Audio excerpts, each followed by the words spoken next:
जय जिजाऊ, जय शिवराय, जय शंभूराजे। आम्ही आता रत्नागिरीच्या जयगड किल्ल्याला आलो आहोत। या जयगड किल्ल्याचा संपूर्ण इतिहास माझे सहकारी तुम्हाला सांगतील। चला आपण आता सर्व किल्ला पाहू आणि हा इतिहास काय आहे ते सर्व माझे सहकारी तुम्हाला सांगतील। नका करू गड किल्ल्यावरती घाण, कितीतरी जणांनी दिले जीवाचे बलिदान। रत्नागिरी जिल्ह्यातील महत्वाचे ऐतिहासिक बंदर, या बंदरावर शास्त्री नदीच्या मुखावरील दक्षिण काठावर जयगड किल्ला वसलेला आहे। रत्नागिरीमधून निवाळी गावामार्गे डांबरी रस्ता थेट जयगड पोलीस चौकी जवळून किल्ल्याच्या मुख्य द्वारासमोर येऊन संपतो। मुख्य दारा शेजारी पूर्वेकडे एक छोटा दरवाजा असून ही वाट जयगड बंदराकडे किंवा किल्ल्याच्या पाटकोटमध्ये जाते। मुख्य दरवाज्यांची कमान उत्तम असून आत देवड्या आहेत। हा दरवाजा आदिलशाही काळात बांधला असल्याचे येथील स्थापत्यवरून दिसते। दरवाजाची कमान मुस्लिम बनावटीची आहे। दरवाजाच्या कमानीजवळ दोन कमळ शिल्प व मधोमध गुलमोहर सदृश्य फुलांचे शिल्प कोरलेले आहे। मुख्य दरवाजातील म्हणजे मेघडंबरीवरच्या जागेवर ब्रिटिश काळात 2 मजले बांधून तेथे विश्राम बांधले होते। सध्या हे मोडकळीस आलेले आहे। मुख्य दरवाजाऐवजी पाण्याचे एक टाके आहे। किल्ल्यात प्रवेश केल्यावर डावीकडे तटबंदी खोल्या आहेत। समोरच गडाजवळ एक मोठा प्रशस्त वाड्यांचे जोते आहे। जोत्या मागे तटावर जाण्यासाठी पायऱ्या बांधल्या आहेत। किल्ल्यात प्रवेश केल्यावर उजवीकडे खूप मोठे मैदान आहे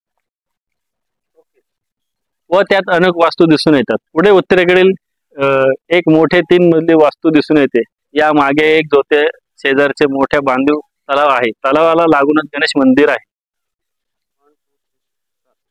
मंदिरासमोर 2 दीपमाळा होत्या, त्यापैकी सध्या एकच सुस्थितीत असून दुसऱ्या दीपमाळ्याचे अवशेष जवळच विखुरलेले आहेत। गणेश मंदिरासमोर तटबंदीचे जयबाचे स्मारक आहे।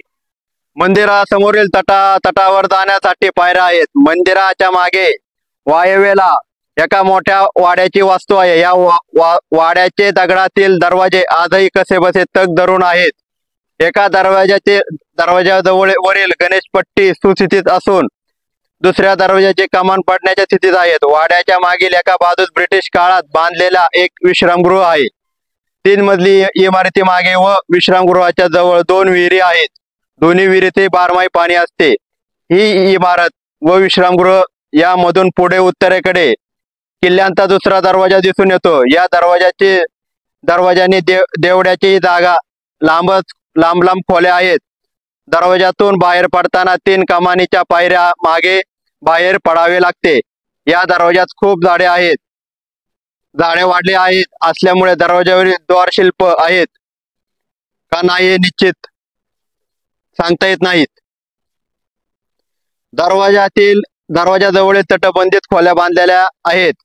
तटबंदीत एक नवीन बांधकाम केलेल्या खोली मनोरा आहे। गडाच्या उत्तरेला तटबंदीवर 2 मजली बुरुज आहेत। तटबंदीतून व या बुरुजात प्रवेश करण्यासाठी 2 दिंडी दरवाजे आहेत। गडाचे मुख्य 2 भाग म्हणजे बालेकिल्ला व पडकोट। मुख्य किल्ल्याला 14 बुरुज व पडकोटाला 10 बुरुज आहेत। पूर्वेकडील तटाजवळ अखंड दगडात घडवलेले अंदाजे 20 फूट उंचीचे 3 स्तंभ दिसून येतात। बालेकिल्ल्याच्या पूर्वेकडील तटावरून हे स्तंभ दिसू शकत नाहीत, कारण ह्या भागात खूप उंच झाडे वाढलेली आहेत। ह्या स्तंभाजवळील कातळकड्यात महमाही या स्थानिक देवतेचे मंदिर आहे।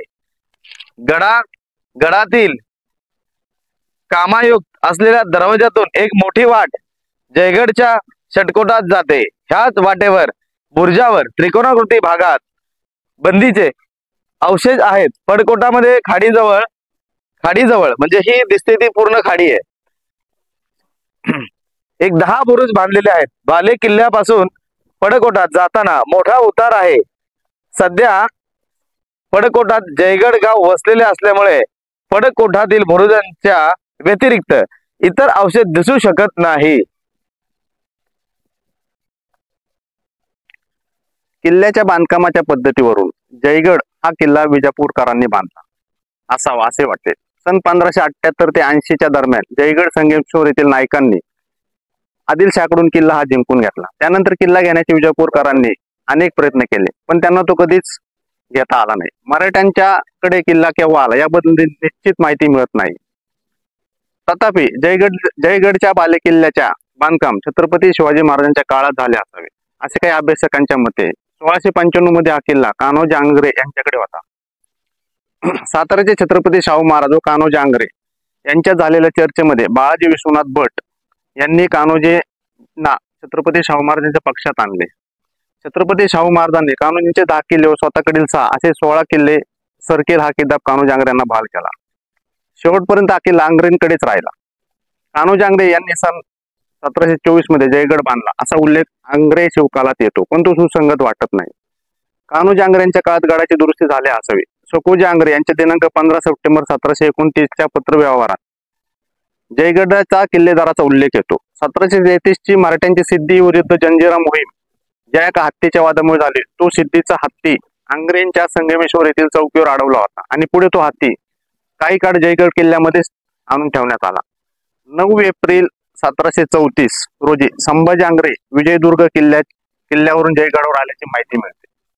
पुढे मराठ्यांच्या शेवटच्या युद्धात म्हणजे सन 1818 मध्ये कोणतीही लढाई न खेळता हा किल्ला इंग्रजांनी जिंकून घेतला.